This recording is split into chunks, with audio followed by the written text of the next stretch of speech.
There's a difference between prophets and wise people, or in my tradition, between prophets and rabbis, scholars, and that's a profound difference. And many times I'm on the side of really liking the prophecy, because in many ways, once our tradition became more of scholarly tradition, it kind of lost some level of connection to the source itself. But there is another side, and I want to actually speak about that for short.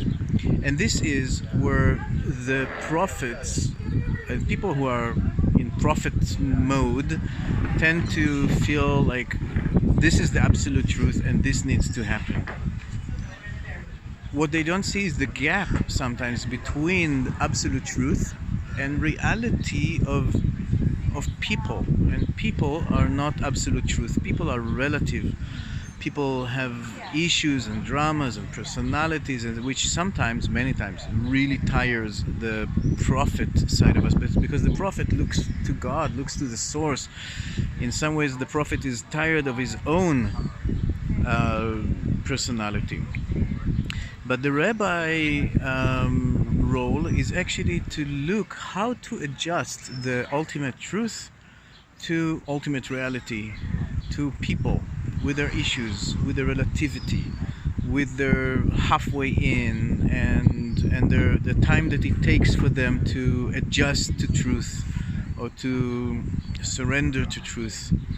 So there is a beautiful thing about the rabbinical tradition, actually, which is like really seeing the world with a humor, with a blink of an eye. It's like, yeah, relative truth and absolute truth and relative people. And how do we make this work? So there is a smile that's kind of a wise man Jewish smile that says like, yeah, that's the ultimate truth, and let's see how we bring the ultimate truth to this reality and feel what people can accept, and how, because there is a deep absolute truth in the fact that people are relative.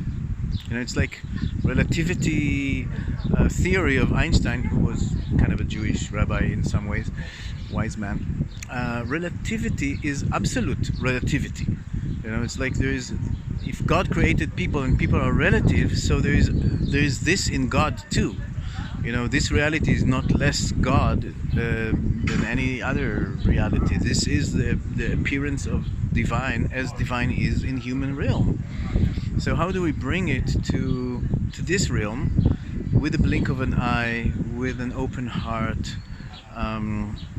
That's where the good aspect of the rabbinical tradition kicks in, and sometimes becomes a bridge between the absolute truth of the prophets and the absolute truth of the relative heart of real human beings.